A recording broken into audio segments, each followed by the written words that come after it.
Hello friends, you're with the Lonesome Gamer and I'm playing Erosion.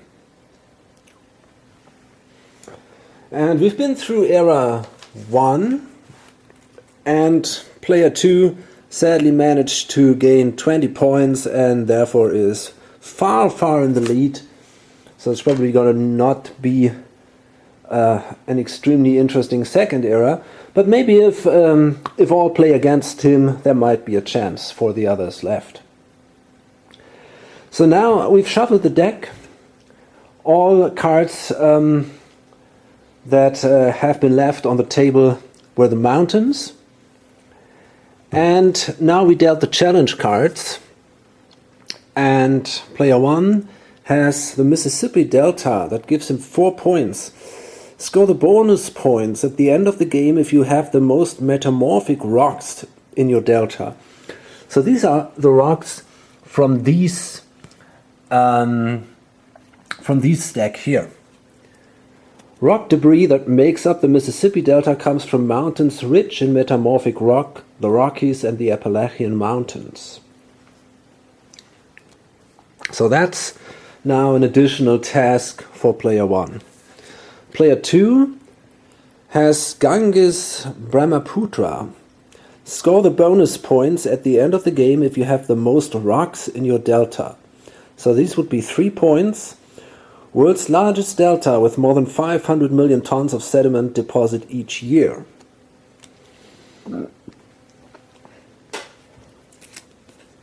Then we have here the Grand Staircase. 5 points. Score the bonus points at the end of the game if you have the most sedimentary rocks in your mountain, weathered or unweathered. An impressive exposure of layered sedimentary rock on the Colorado Plateau, southwest USA. So sedimentary rocks are the ones in here. And finally we got the Appalachian Mountains for 5 points.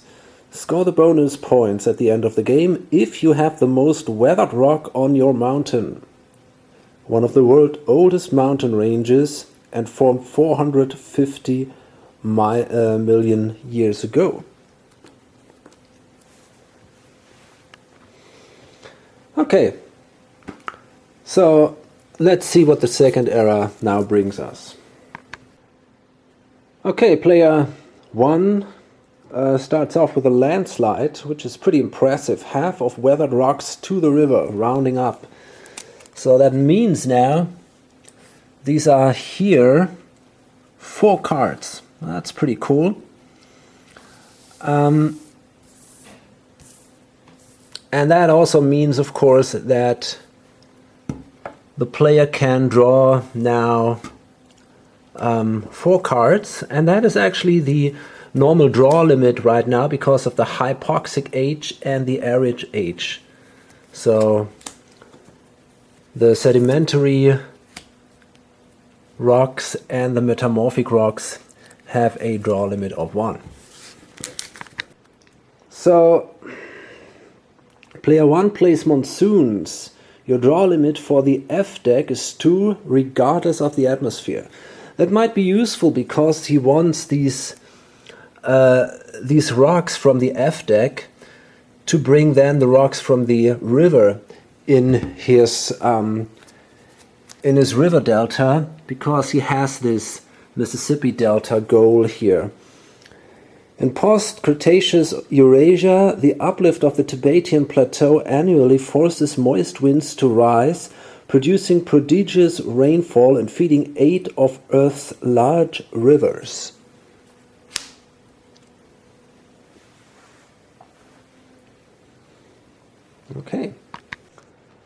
Okay, the player 3, who wants all these sedimentary rocks in his mountain, has a problem because it's a hypoxic age, so he can only draw 1 from the sedimentary deck, but he can play here this limestone during his uplift phase. And then we have the global fires. If uplifted, trigger 1 atmosphere, and then he's gonna trigger, of course, that one. So now this hypoxic age is over, and instead we can now draw 2 cards from this deck. Occasionally in Earth's history, weathering rates dropped so low that oxygen levels reached 35%. At this level, forest fires sweep across continents unchecked. Okay, well, there we go. Okay, so things are going really slow here. Only about 2 rock layers are affected each turn now. Player 1 is speculating a little bit on getting these cards here, the schist here for example, and he was hoping to get the quartzite because he wants these metamorphic rocks in his delta, and because of the monsoons he could draw 2 here from this metamorphic deck, but he wasn't that lucky. It was only the schist that came up. No, actually that's not true. He also had some quartzite, as I see now. So that could be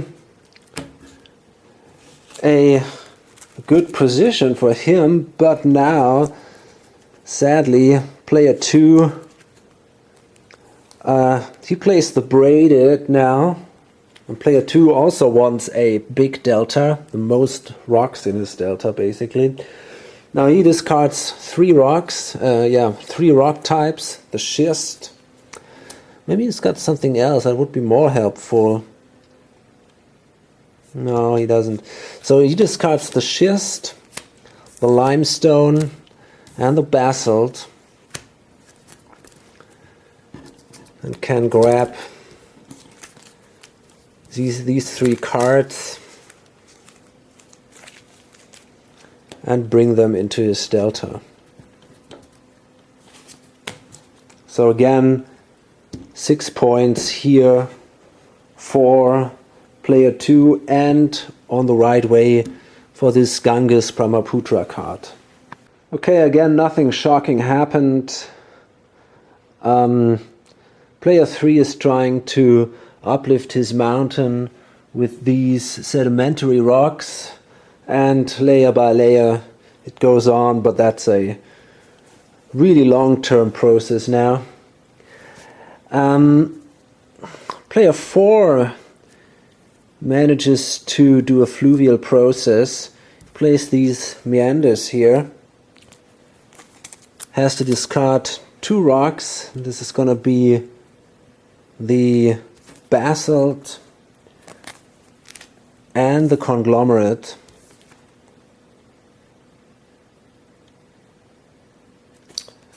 Well,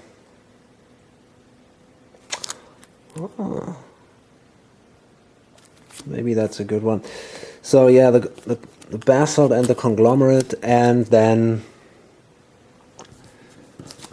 can take these 2, and that gives him 4 points, which is nice.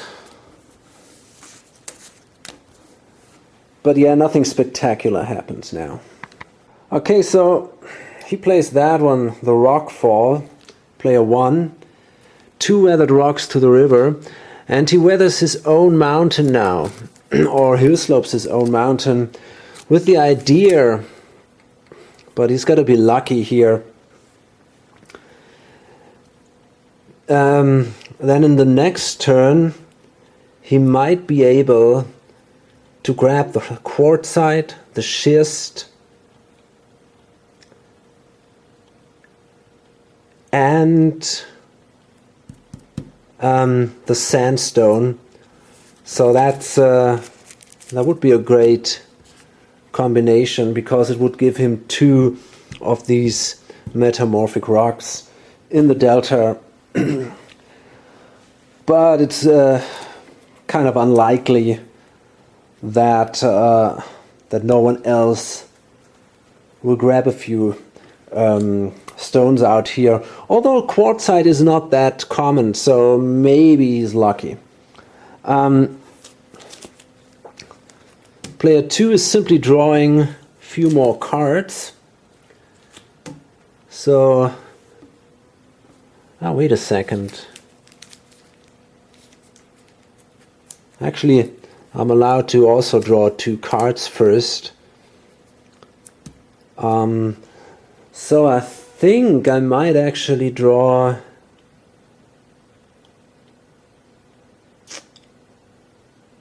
I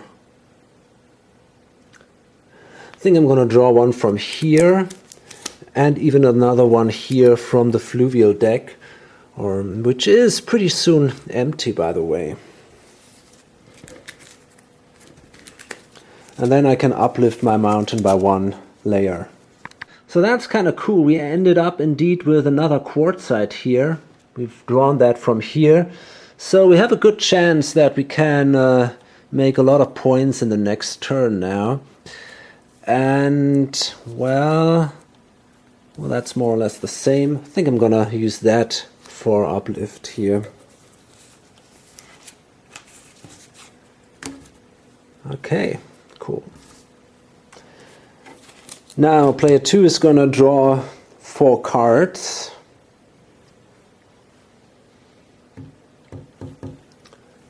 One here, because he also wants a big delta, but he can only draw 1 because of the arid age. And now let's see, we have basically here in the river these cards here, so I guess I'm gonna draw 2 here.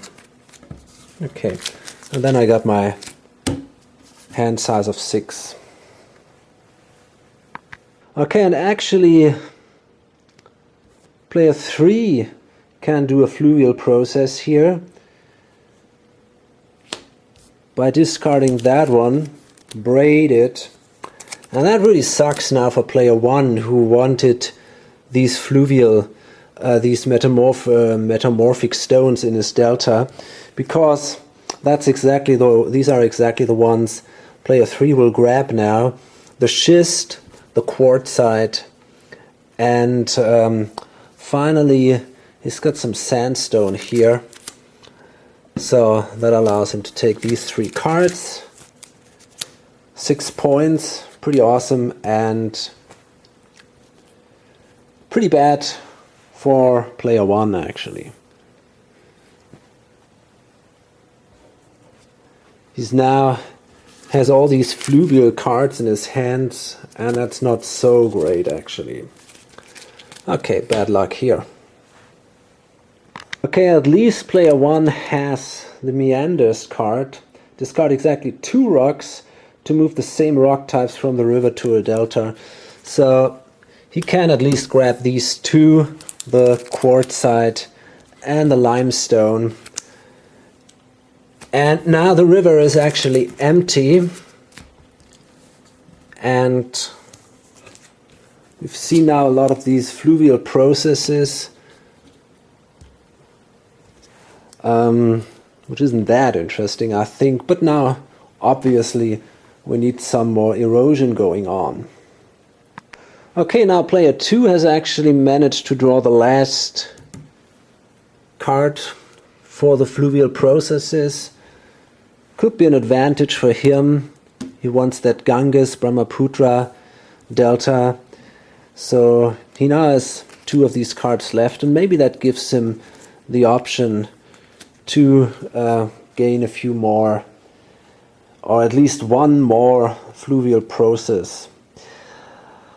In addition, he's going to play now here this granite while uplifting his mountain. Usually, basically, he can only play 1 card to uplift his mountain because his action only affected 2 other rock layers. But he plays now the Continental Collision.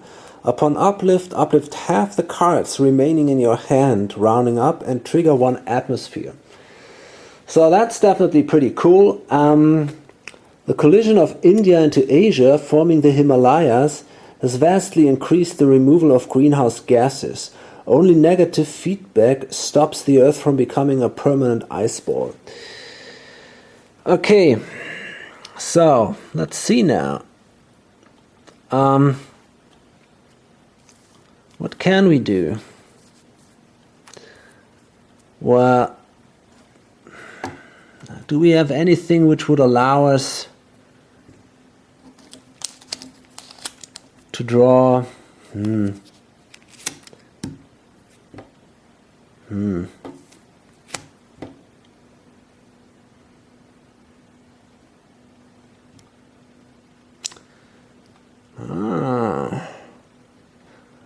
Well, that's not bad.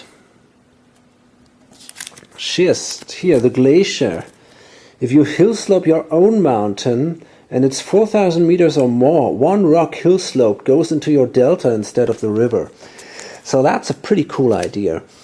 I guess what I'm gonna do is I'm simply gonna trigger an H here. So we have an arid H here, but that doesn't mean anything anymore. And then I guess I will actually play here the schist. And then I can play 2 more cards. And, well, the shale and maybe the welded tuff. Ah. Yeah, why not? Okay, cool. So this is now a really big mountain. What's its height? Let's see. 1, 2, 3, 4, 5, 6,500 meters. Cool, pretty cool. But lots of it is actually already weathered. Still, not bad. Okay, so now the sedimentary deck is also exhausted. That means we have a draw limit of 2 cards now. So it doesn't make too much. The player 4 is actually thinking about playing, for example, that card here. All weathered rocks to the river. If he plays that on him, would be pretty awesome, would bring 5 rocks into the river. But on the other hand, the problem is then that all the other players then have a choice and might be able to grab some more rocks out of the river, and that's definitely something we don't want. We don't want to allow them. So I'm actually more thinking about playing this one here, the landslide, half of weathered rocks to the river. So I'm going to play that on him. That brings now these rocks into the river. These are exactly 2, so that's exactly the number of cards then I can draw, and that's fine basically. And then I can play 1 card to uplift my mountain. And what card is that gonna be?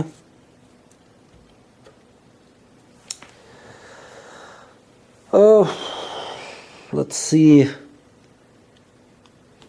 Something which is well, maybe the shale, why not?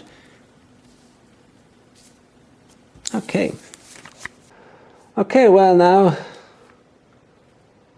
player 2 has another good option. He can play this, the rain. No, he can't, because it's under 4,000 meters. Sadly, his mountain is higher, so in this case doesn't help him. Well, instead he will simply draw 2 cards.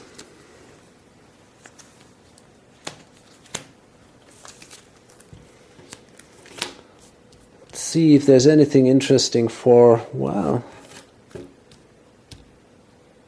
he has a lot of cards to weather something.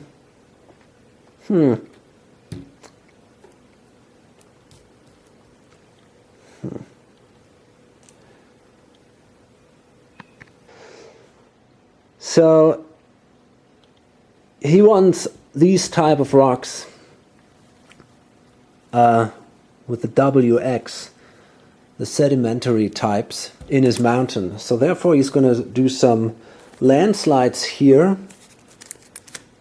Half of the weathered rocks to the river. So that brings here now these 3 rocks into the river. Might be an advantage for someone else, but still. Then he's allowed to draw 2 cards because that's the draw maximum. And this is now the end. It's not the end of the game, but it's the end of the deck. No more cards can be drawn, and therefore no more mountains can be uplifted except for some, maybe for some special options, like the crustal isostatic rebound, for example. After your hill slope, your own mountain uplift 1 extra card. But I think in this case he doesn't really want that in his mountain. It doesn't really help him. So I think sadly he can only play 1 card here. So this goes here. Well, I don't know. I think he's simply going to play the limestone. He already has tons of limestone. Is there a risk? Maybe conglomerate is better. Okay. Or maybe he finds something with a fossil that might save him. Yeah, he takes the limestone. So maybe people are not so eager to weather these rocks then. And maybe he can even try to do it on his own. It's a little risky, but no, it won't work. He doesn't have the right cards here. Well, still he has a good chance to at least get that grand staircase. So player 4 has a problem. He wants these Appalachian Mountains, but he has the problem that nobody will probably weather his mountain because he wants the most weathered rocks. And he cannot weather his own mountain because with these 2 cards, the thermal expansion or the solution, they don't allow them or him to weather the basalt. So the basalt, sadly the second card here, shields everything else. So that's a real problem for him. So what he's going to do instead, he's going to play the straight river here. It doesn't really help a lot. And then plays... yeah, he will play the granite. This only allows him to gain 1 card here, but at least 2 more points, and that's it then.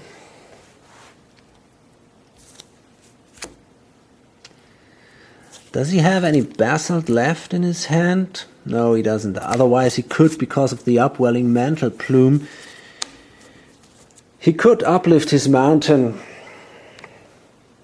but he can't do it. So it's not looking good. Probably that's not gonna happen too much anymore. Well, actually, player 1 has 1 more good shot. And because he can now play that braided card and discard the quartzite, the basalt, and the sandstone.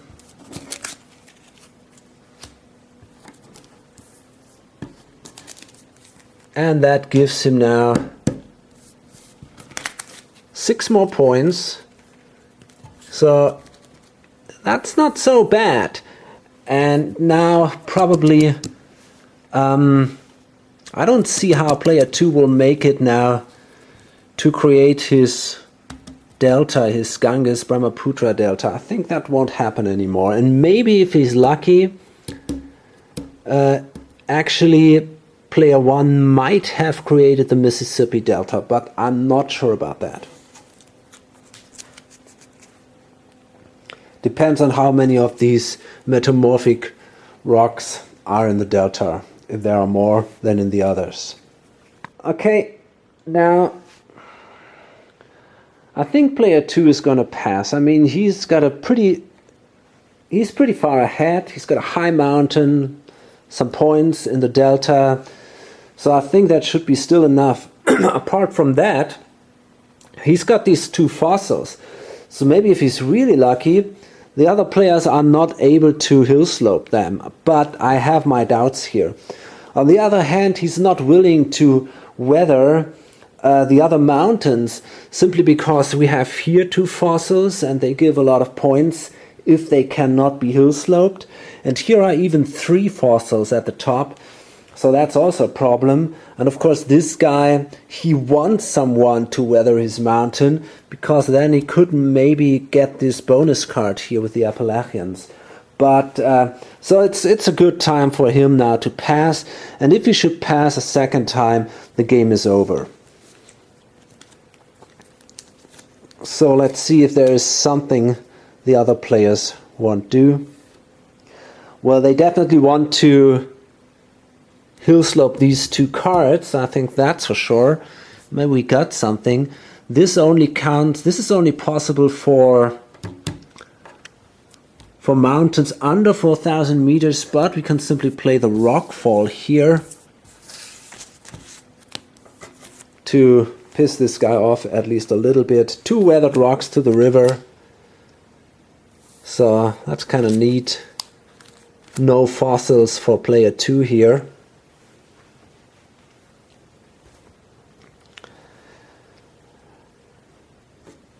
And, well, let's see what else happens.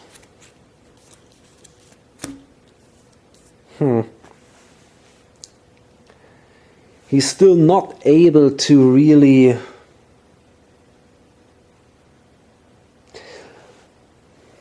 I mean, he can try, although it's probably very unlikely that he will get away with it. But he can try to at least weather the conglomerate up here, and then this guy is not passing a second time. He could play the creep. No, yeah, that's exactly. He could play the creep and hill slope the granite here from this guy into the river, and then maybe with a single card, with a single rock layer, he might have the oldest. He might then get this bonus card, but it's very unlikely that this will work. And if it doesn't, it simply cost him a point. But on the other hand, I mean, he is the last player anyway, so who cares? He can try it. Okay.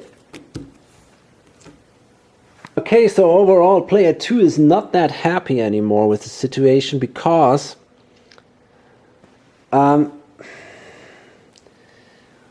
well, actually player 1 has now 5 cards, which is not bad.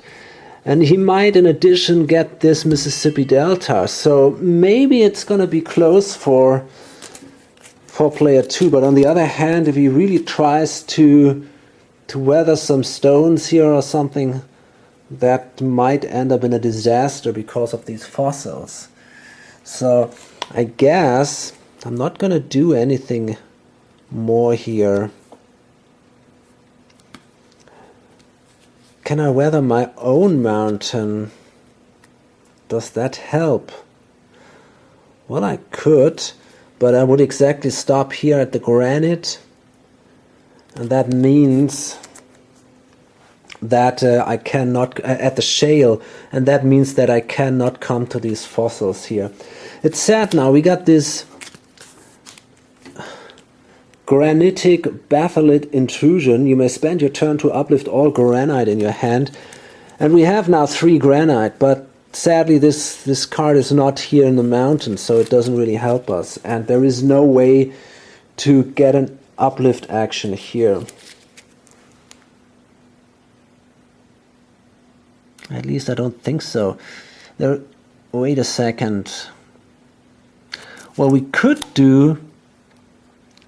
hill slope our own mountain with the glacier to get another card into the delta, but that doesn't really help. I think I'm gonna pass a second time and end this. Okay, so it's over now. Well, let's count the points. It might become interesting, but I kind of doubt it. Player 2 is so far ahead, so I really don't think this could be interesting. We might actually start now with player 3 to keep things a little interesting. And in the end, we're going to do player 1 and player 2. So player 3 had... Well, let's do it the other way around. The first one here, player 4. Let's start from behind. He was the worst. And he's again not doing great, but a little better than the first time. Actually much better. So 1, 2, 3, 4, 5 points for him. And now it's actually interesting because, as a matter of fact, he's now equal with player 3 when it comes to the number of weathered rock layers. So now I gotta check what is it if there are ties. Okay, now look at this. For tiebreaker, have the competing players draw a card at random from their hands and then guess the mole's hardness of the rock type. And then we have a scale here. Well, sorry, but that's not the great idea if you play that solitaire or with an experienced player. So I guess what I'm gonna do instead is I'm simply gonna halve the points. Yeah, I'm gonna give him 3 points for this. I think that's a fair solution. So that means 1, 2, 3, 4, 5. These are 6 more points, so that's 11. Yeah.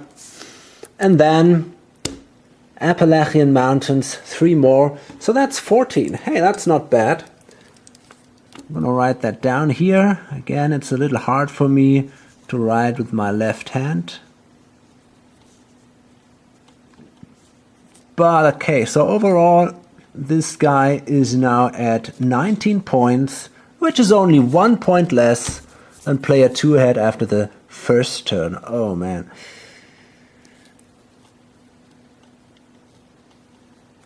Still, I think it was a good second era for player 4.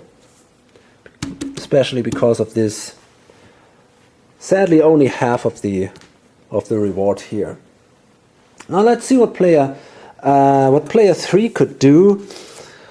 Well, he actually gets this his special card here, the Grand Staircase. I'm pretty sure he has the most sedimentary rocks. Let's see how much the others have. It's 1, 2. That's definitely not enough. 3. This guy has the limestone, the sandstone, also only 3. Yeah, so he definitely has the most sedimentary rocks because all these are only sedimentary rocks. So that was pretty awesome. 1, 2, 3, 4, 5, 6 points for the mountain. 6 more points for the delta. That brings him to 12. And then 5 points for the Grand Staircase. 17 points. Cool, that's awesome. So that's really great. Nobody really thought about him. So maybe he can also play a role at the end of the game. So now he's actually at 28. It's probably not going to be enough. Pretty sure about that.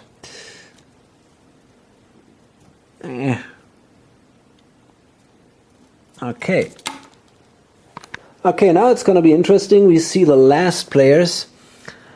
And yeah, sadly, player 2 didn't manage to fulfill his goal here. So it's only 1, 2, 3, 4, 5, 6, 7, 8 points for the mountain, which is okay. And 6 points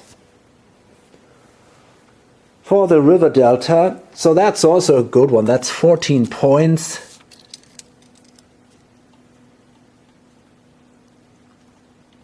That's a fine result. Maybe not absolutely awesome, but it's okay.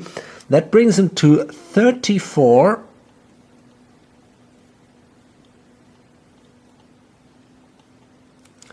So, I doubted that, but it's possible. Maybe player 1 might win that, but I'm not sure about it. So that's really going to be interesting now. So first of all, we have 1, 2, 3, 4, 5, 6 points for the mountain. Okay. Then we have 10 points for these cards here. It's not going to be enough. Yeah, that's 10 points. And now we're going to see. He has 2 of these fluvial cards here. What about the others? He has only 1. He has also 2. And he has 1. Okay, so he also has to halve the reward here. Mississippi Delta. So that's also only 2 points for him. So overall wasn't that great. So that's 10, 1, 2, 3, 4, 5, 16, and 2 more. So that's 18, which is actually the best result of the second era. But then, in the end, he's even only 3rd when it comes to the final result. So first player, 34 points, pretty clear ahead, is player 2, 28 points, player 3. Yeah. Okay, overall, basically we could say that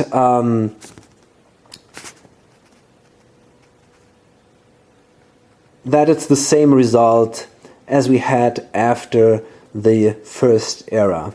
Player 1, player 2 and 3 were also 1 and 2, so yeah. But it was more interesting, and we managed to make a lot more points, except for player 2. So cool. Okay, so what is it about this game? Well, I think it's pretty unique, of course, because of the theme. I don't know if there is another game about erosion. I really have my doubts. And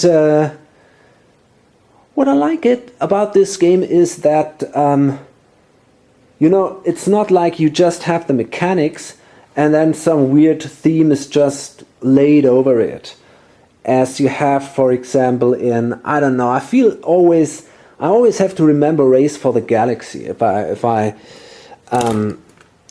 I think about these types of games. I don't know, but this one doesn't feel like that.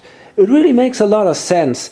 For example, that you have the volcanoes, and that these volcanoes then erupt from the top, and you have the uplift here from the top, and that you can trigger here the different atmospheres, and that means that you have in an arid age you can draw less here, and all these kind of things. So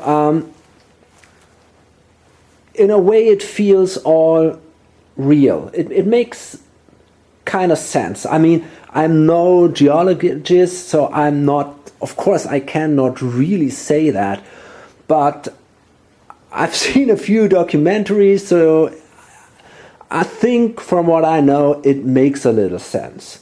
The only thing that doesn't really work, and that obviously has to be in the game for this kind of, well, gamey mechanism, is this tight connection between affecting other rock layers and uplifting my own mountain. That makes simply absolutely no sense in a scientific way.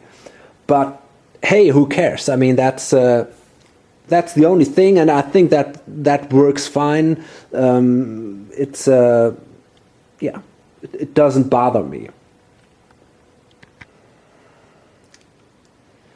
There is this mini expansion on Board Game Geek that you can download for free with these mountains here, but it's really extremely hard to become one of these mountains, especially, of course, the higher ones. And with the challenge cards, that makes the game even a little more interesting, I think. And apart from that, hey, it's a great game. It's pretty expensive, sadly. It costs $50 if you can find it still on BGG. I think there are 2 copies or so available, and they are pretty expensive. Game is out of print, so yeah. But if you have some money left and you are interested in the theme, I can only recommend this. I had a lot of fun, even playing the solitaire.